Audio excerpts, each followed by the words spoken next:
ایک دادا اور دادی نے اپنی جوانی کی یاد تازہ کرنے کا سوچا۔ انہوں نے فیصلہ کیا کہ وہ پھر سے دریا کے کنارے ملیں گے۔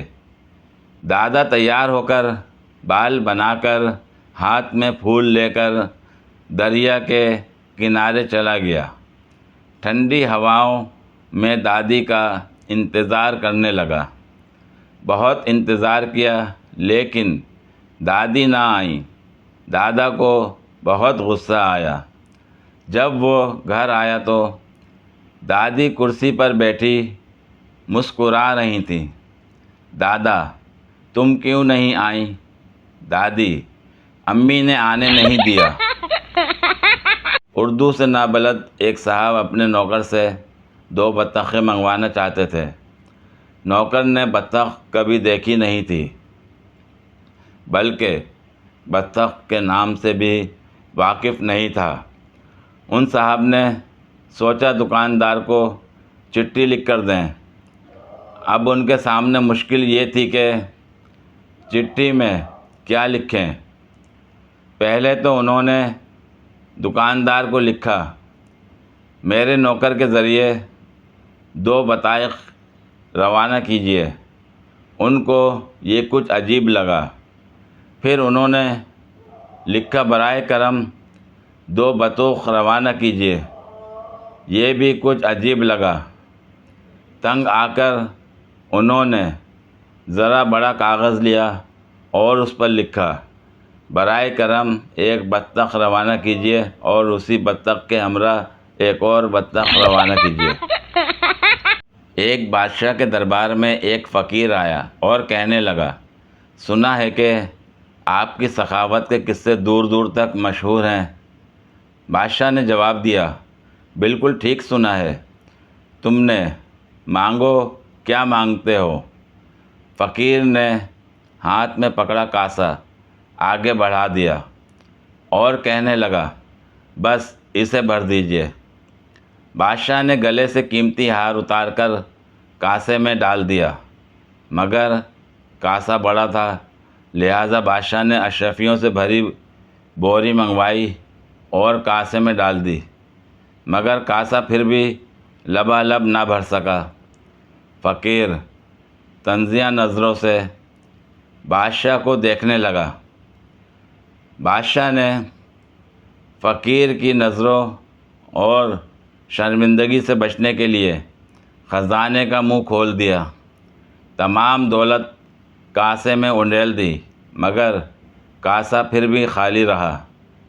آخر بادشاہ نے اپنا تاج اتار کر فقیر کے قدموں میں رکھ دیا اور پوچھا: آخر یہ کس ہستی کا کاسہ ہے؟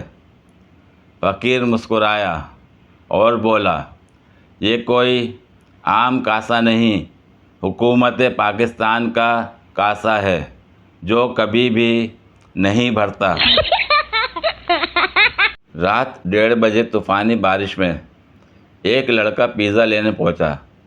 سیلز مین: کیا آپ شادی شدہ ہیں؟ لڑکا: اللہ کے بندے، خود سوچ، کیا اس طوفانی موسم میں کوئی ماں اپنے بیٹے کو پیزا لینے بھیجے گی؟ بہت گرمی ہے، میرا تو برف کے پکوڑے کھانے کا دل کر رہا ہے۔ کسی کو پتہ ہے کیسے بنتے ہیں؟ ایک استاد کی ڈائری: مجھے اپنے ہونہار شاگرد بہت یاد آتے ہیں۔ ایک دفعہ کلاس میں بچوں سے درخواست لکھنے کو کہا تو ایک نے بخدمت جناب کو بدبخت جناب لکھا۔ پرچے میں چچا کے نام خط لکھنے کو کہا گیا تو کسی کے چچا شاید وفات پا چکے تھے۔ خط کے آغاز میں لکھا: السلام علیکم یا اہل القبور۔ ایک طالب علم نے خط نویسی میں امید ہے آپ بخیریت ہوں گے کو امید ہے آپ بغیرت ہوں گے لکھ ڈالا۔ ایک نے درختوں پر انجیر لٹکے ہوئے تھے، کو درختوں پر انجینئر لٹکے ہوئے تھے پڑھا۔ ایک نے تو گھر جا کر بتایا کہ سر کہہ رہے تھے آپ خودکشی پر دھیان دیں، حالانکہ سر نے خوش خطی کی بات کی تھی۔ سر، کیا ہم لعنت کا استعمال کر سکتے ہیں؟ ہرگز نہیں۔ یہ کیسا سوال ہے؟ سر، آپ نے ہی نوٹ میں لکھا تھا کہ جہاں مشکل پیش آئے وہاں لعنت کا استعمال کریں۔ میں نے لغت لکھا تھا، لعنت نہیں، اف۔ بے عزتی اور شادی ایک جیسی ہی ہوتی ہے، اچھی تبھی لگتی ہے جب دوسرے کی ہو۔ دوست نے کہا گھر میں غصہ کیا کرو، گھر والے شادی کرا دیں گے۔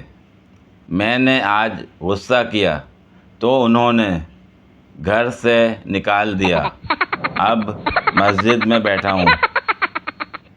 پوری ویڈیو دیکھنے کے لیے شکریہ۔ اگر ویڈیو پسند آئی ہو تو لائک اور شیئر کریں، کمنٹ میں اپنی رائے کا اظہار کریں۔ مزید ویڈیوز کے لیے میرے چینل کو سبسکرائب کریں۔ شکریہ۔